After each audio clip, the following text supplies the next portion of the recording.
Halo semuanya, kembali lagi di channel Raja Galbay ya. Nah, di video kali ini Anda akan menyadari bahwa Galbay nasional itu sedang terjadi. Masyarakat Indonesia kompak untuk Galbay ya, untuk stop, untuk berhenti membiarkan kejahatan pinjol ini terjadi di Indonesia. Dan akibat Galbay nasional ini, OJK mulai melemah, mulai memberikan kebijakan-kebijakan yang ngawur, ya, yang tidak bisa diterima oleh logika bagi para masyarakat Indonesia. Ya, apa itu contohnya? Contohnya adalah begini, ya. Di sini ada berita Sabtu 18 Oktober kemarin gitu ya. OJK tegaskan, Slik bukan daftar hitam yang bikin susah dapat kredit. Gitu. Dulu, ya kan, Slik sudah hitam, ya kan, Slik sudah hitam itu nggak bisa kredit, ya kan. Namun kebijakannya tidak bisa diterima di logika, ya kan? Kenapa? Karena mereka ini sangat-sangat kekurangan nasabah. Jadi mereka mereka ini kelabakan, guys. Ya. Bank, leasing, pinjol, ya. Kita dari dulu didoktrin bahwa banklah yang besar, ya kan? Leasinglah yang besar. Kita nggak berani. Kita cuma masyarakat kecil, gitu kan ya. Tapi ketika tidak ada masyarakat, tidak ada konsumennya, apa? Ya kan? Sampai pemerintah turun tangan memperbolehkan nasabah yang seliknya jelek boleh utang lagi. Ya, dulu OJK ini menegaskan kepada bank bahwa yang seliknya jelek nggak boleh dikasih pinjaman lagi. Jadi bank pada nurut tuh, ya bank-bank pada nurut gitu kan ya. Sekarang nggak bisa, ya kan?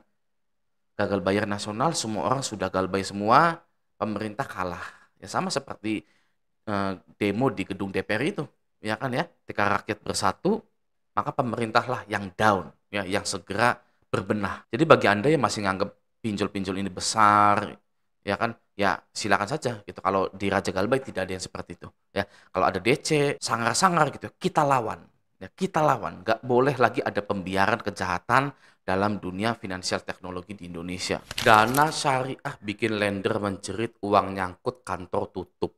Ya, ada kantor pinjaman online dana syariah yang tutup karena banyaknya gagal bayar dan tidak bisa mengembalikan dana ke lender atau ke investornya.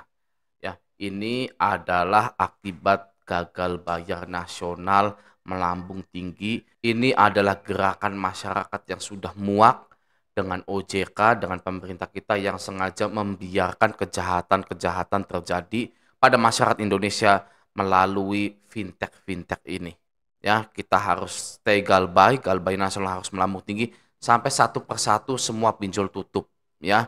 Karena ketika satu pinjol tutup, sebenarnya ada satu pinjol lagi, satu pinjol intinya atau satu pinjol induknya yang sedang bermasalah, ya. Mungkin Dana Syariah ini adalah anak perusahaan dari, sebut saja let's say Akulaku, Indodana, Kredivo dan lain-lain gitu ya. Tapi karena pinjol-pinjol besar itu sedang goyah, sedang banyak gagal bayar, maka anak-anak perusahaannya ini tidak disupport lagi, ya, beban gitu ya. Makanya sekarang Dana Syariah kantornya tutup. Ya kalau kantor sudah tutup berarti kemungkinan gulung tikarnya 100% guys. Ya. Nah ini kabar gembira untuk kita semua, pinjol-pinjol akan segera musnah dari Indonesia ini. Di sini ada yang tanya seperti ini gitu ya, dia galbay Kredivo gitu kan. Kunjungan Kredivo pertama hari Kamis kemarin. Ya, sekarang udah kunjungan kedua. Ya gimana ya, udah nggak ada uang nih. Nah kalau kata Pak Purbaya menggalbay, ya, Pak Purbaya Menteri Keuangan terbaru menggalbaikan utang kereta Wus. Dia menolak membayar utang kereta Wus menggunakan APBN. Nih ya, APBN itu berasal dari masyarakat, guys. Ya kan, dari pajak kita ketika kita beli makan, ketika kita beli sesuatu. APBN berasal dari pendapatan negara, terutama dari pajak penerimaan negara, bukan pajak PNBP seperti dividen BUMN, kekayaan negara dipisahkan, dan pendapatan dari sumber daya alam serta hibah gitu ya. Pak Purbaya menolak untuk menggunakan uang rakyat membayar kereta Wus. Jadi galbay saja mendingan. Sekarang di medsos lagi rame berita DC kendaraan bermotor yang nyita di tengah jalan dan pada garang-garang. Takutnya DC yang galbay juga kayak gitu, nyita barang yang ada di rumah, emot sedih-sedih sekali. Gitu kan ya. Bukan sekarang aja, dari dulu ya. Kendaraan bermotor DC itu nyita di tengah jalan. Oke. takutnya DC yang galbay juga kayak gitu, nyita barang di rumah. Nah, sebuah ketakutan itu kata peneliti, ini bukan kata saya ya, takut muncul itu karena kita tidak mengerti dan tidak tahu, gitu ya. Kalau kita tahu, kita tidak akan takut. Oke. Nah, sekarang akan saya beritahu tentang DC yang akan menyita ketika Anda gagal bayar di pinjol. Apakah boleh? Tidak boleh sama sekali, ya. Jangankan pinjol, ya. DC leasing itu tidak boleh menyita motor Anda di tengah jalan. Ya. Kalau mereka mau menyita motor Anda itu harus lewat pengadilan, harus putusan pengadilan. Ya. Nah, kalau di pinjol ini tidak ada jaminannya, tidak ada BPKB-nya, tidak ada perjanjian ganti rugi aset dan lain-lain, gitu ya. Dan di sini ada komentar seperti ini, nggak boleh sebenarnya DC nyita kendaraan, itu yang boleh menyita barang atau kendaraan itu pengadilan. Udah ada pasal 365 KUHP, kalau dia ngambil jatuhnya tindak pidana perampasan. Ini sangat pintar sekali, ya. Di Raja Galbay itu sebenarnya pintar-pintar, guys. Ya kan, pintar-pintar gitu kan ya, cerdas-cerdas gitu ya. Jadi yang baru-baru ini masuk gitu kan, terus tanya ke grup Raja Galbay gitu dan dijawab oleh orang yang pintar-pintar. Saya nggak perlu ngurusin satu-satu di sini ya, karena saya sudah tahu beda penonton Raja Galbay itu pintar-pintar. Oke, sekarang tentang asuransi, ya kan? Asuransi masih ada di OJK bagi yang galbay-galbay di pinjol apapun, ya Kredivo, Akulaku, Easycash, Finplus, Monas, Ada Modal, Uangmi, Uatas dan lain-lain gitu ya. Itu masih ada di asuransi. Itu masih diasuransikan. Ya ini dari situsnya OJK gini ya, masih ada di sini. Kita klik. Nah, langsung kita cari asuransi. Asuransi. Ya.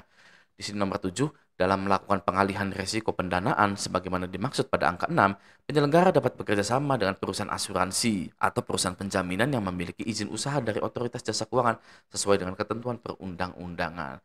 Masih asuransi. Jadi ketika Anda galbay, pinjaman Anda diasuransikan. Tapi asuransi itu sifatnya bukan program, ya, tapi kebijakan internal dari perusahaan pinjolnya, ya kan. Seperti saya galbay di Kredit Pintar sudah 4 tahun, sudah hilang guys, ya. Nggak bisa login lagi, terus disilik OJK-nya bersih gitu ya. Jadi bukan, wah bulan ini pinjol ada program asuransi, jadi semuanya lunas semua. Enggak guys ya. Asuransi adalah kebijakan internal. Kapan-kapannya kita tidak tahu. Nah, kalau program penghapusan utang, pemutihan hutang seperti Pak Purbaya itu ya seperti ini nih. Nih ya, hapus utang kredit macet di bawah RP 1 juta Pak Purbaya. Nah, ini program guys. Ya, di sini ada yang bilang bahwa dirinya sudah didatangi oleh DC Finplus. Gitu. Ini DC-nya. Gitu ya. Dia bilang, "Cihuy, saya kira udah aman." Ternyata masih disamperin juga dari Finplus. Bagus. Ya, berarti Anda sudah tenang ketika didatangi oleh DC Finplus, tidak gegabah gitu. Didatangi DC seperti ini, ya ini rokoknya nggak tahu Samsu, Surya mungkin gitu ya. Soalnya ada yang komen seperti itu ya. Ini nggak tahu gimana gitu kan ya. Tapi ketika Anda sudah didatangi oleh DC lapangan sekali, 2 kali, 3 kali, itu seperti orang yang naik mobil. Ya, belajar naik mobil. Pertama pasti deg-degan. Siapa orangnya yang tidak deg-degan? Ya, tidak nervous, tidak takut. Siapa orangnya? Ya, yang pertama kali nyetir mobil bahkan tidak ada mentornya. Ya, berada di dalam mobil, nyetir mobil ke jalan, siapa yang tidak takut? Semua orang takut. Ya, tapi yang kedua masih takut. Yang ketiga sudah mendingan 4, 5, 6, 7, 8, 9, 10. Ya, 11, 12, 13, 14, 15 terus. Ya kan, sampai Anda berani ke tol sendirian, berani ke luar kota sendirian, ya tanpa ada yang mengawasi. Ya ngapain orang sudah biasa? Nah itu guys ya, adalah biasa. Ya kan? Ketika Anda sudah didatangi oleh DC lapangan, maka sambutlah dengan sukaria bahwa itu adalah awal mula Anda akan terbiasa dan menjadi pribadi yang lebih kuat lagi. Ya. Oh, ternyata di sosmed itu seperti ini. Ya, DC-nya ngamuk, ya kan? Bakar rumah, ya kan? Tapi ternyata sudah didatangi seperti ini. Biasa saja, kok nggak seperti yang di sosmed ya? Biasa aja gitu ya. Datang lagi, terus pulang lagi DC-nya. Datang lagi terus aja setiap hari sampai Anda bosan, sampai DC-nya bosan, sampai Anda tidak ditagih-tagih lagi. Seperti itu. Ya. Jadi mau ada DC Finplus, ya di sini sih ada yang ngepost begini guys, ada yang komen seperti ini ya. Finplus tidak memiliki DC lapangan debt collector yang datang ke rumah untuk penagihan utang. Finplus ada platform pinjaman online EPBBTI yang berizin dan diawasi oleh OJK. Mereka fokus pada penagihan melalui saluran lain seperti telepon atau aplikasi. Ya, kalau dari Finplusnya, dia bilang nggak punya, gitu kan ya. Tapi di sini ada yang bilang dia ini punya. Dia ini didatangi, gitu ya. Dia ini didatangi oleh DC Finplus. Nah, mana yang benar? Itu kita tidak perlu pusing-pusing, tidak perlu repot-repot sebenarnya ya. Yang perlu kita pusingin adalah sebenarnya ekonomi kita guys, ya ekonomi kita ke depannya ya. Gak usah mikirin DC, gak usah mikirin utang pinjol Anda, bener ya. Kita contoh Pak Purbaya lagi ya kan, gak usah mikirin utang wus ke Cina itu ya kan. Kita juga gak usah mikirin galbay pinjol yang dari Cina itu ya. Kita mikirin bagaimana menyelamatkan ekonomi kita. Ya kan? Kita sudah galbay dipinjol. Kapan nih kita kayanya nih, kaya rayanya nih? Bang, nggak bisa bang, nggak mungkin bang saya kaya raya. Masa sih? Ya kan? Coba, dicoba dulu. Ya kan? Kerja, ngumpulin modal. Nah, kerjanya di luar negeri, kalau bisa. Gitu ya. Berdoa, gitu kan. Insya Allah, ya kan? Kabulkanlah segala doa dan usaha para viewers-viewers Raja Galbay dan Raja Galbaynya juga. Ya, biar bareng-bareng kaya raya. Amin ya rabbal alamin. Oke, terima semua resikonya. Mau ada DC atau tidak. Oke, nah semoga video ini bermanfaat. Sampai jumpa di video selanjutnya.